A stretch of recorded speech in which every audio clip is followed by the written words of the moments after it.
कि खा के पान जानी जान तू हमारा हो, अभियो से अपन रहना सुधारा हो। कि खा के पान जानी जान तू हमारा हो, अभियो से अपन रहना सुधारा हो। कि तहरा ना बाटे तनिको लाज रजऊ, कि छाने छाने बदले अतहारो मिजाज रजऊ। उड़ने बाज रजऊ, धोखेबाज रजऊ। कि तहरा आदत से भइल बयाज रजऊ, गरम मिजाज रजऊ, उड़न बाज रजऊ। हेलो माय यूट्यूब फैमिली, कैसे हैं आप लोग। आप सभी का स्वागत है कंचन लोकगीत में। तो कैसे हैं दोस्तों, आशा करती हूँ कि आप लोग बहुत अच्छे होंगे, स्वस्थ होंगे, मस्त होंगे। और गाइस मैं आप लोगों को मैं आप लोगों को एक बात बताना चाहती हूँ कि आज मैं लेटी हूँ और लेट के कोई सॉन्ग आप लोगों को सुनाऊंगी। काहे क्योंकि रोज बैठ बैठ के गाना गावत गावत थकी जात रहे। आज हम सोचते है कि सोए सोए सुनाई दे। ठीक बा।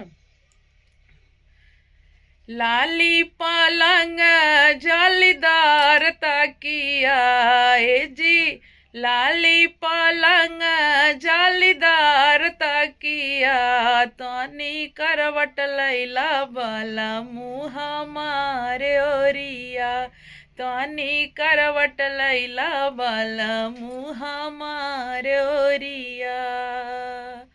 लाली पलंग जालीदार तकिया ए जी, लाली पलंग जालीदार तकिया, तनी करवट लैला बाला मुँह हमारे ओरिया। कैसे के करवट ले धन तोहरे ओरिया ए जी, कैसे के करवट ले धन तोहरे ओरिया, तोहरे नाथिया के पतिया गड़ल छतिया, तोहरे नाथिया के पतिया गड़ल छतिया। मेहरा रुकाओ कहा था भैया हरे। गड़े दा गड़ावे दा बीतावा रतिया ए जी, गड़े दा गड़ावे दा बीतावा रतिया, चला जइबा परदेस पछतइबा बतिया, चला जइबा परदेस पछतइबा रतिया। लाली पलंग जालीदार तकिया, तनी करवट लैला बाला मुँह हमारे ओरिया, कि तनी करवट लैला रजाऊ हमारे ओरिया। कैसे के करवट ले धन तोहरे ओरिया ए जी, कैसे के करवट ले धन तोहरे ओरिया, तोहरे हाथावा के चूड़िया गड़ल छतिया, कि तोहरे हाथावा के कंगना गड़ल छतिया।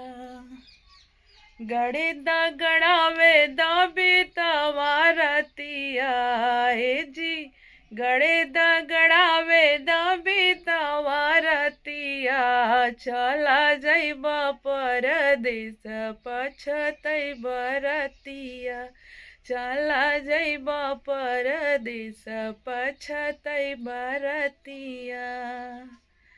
लाली पलंग जालीदार तकिया, तनी करवट लैला बाला मुँह हमारे ओरिया। तो भैया हरे, बहनी हरे, माता हरे, चाची हरे, जितना जने हमार वीडियो देखत आदमी सबके जवन है दिल से धन्यवाद बाटे। और आप सबके सॉन्ग हमार कैसन लाग कमेंट में ज़रूर बतावत जाया। और अगर चैनल पे नया हट गया, वीडियो पहली बार देखत हट गया, तो चैनल ज़रूर सब्सक्राइब कर ले जाया। काहे कि हम ऐसे नया नया गीत लावत रहा आप सबके बीच में। और आप सब अपन प्यार आशीर्वाद ऐसे ही बनाए रखा। ठीक बा। तो चला ठीक बाटे, अब मिला फिर अगले वीडियो में अगले गीत के साथ। तब तक के लिए टाटा बाय बाय। ऐसे चैनल हमारे बना रहत जा, ठीक। सपोर्ट करत जा, रज के दिल से लाइक करत जा।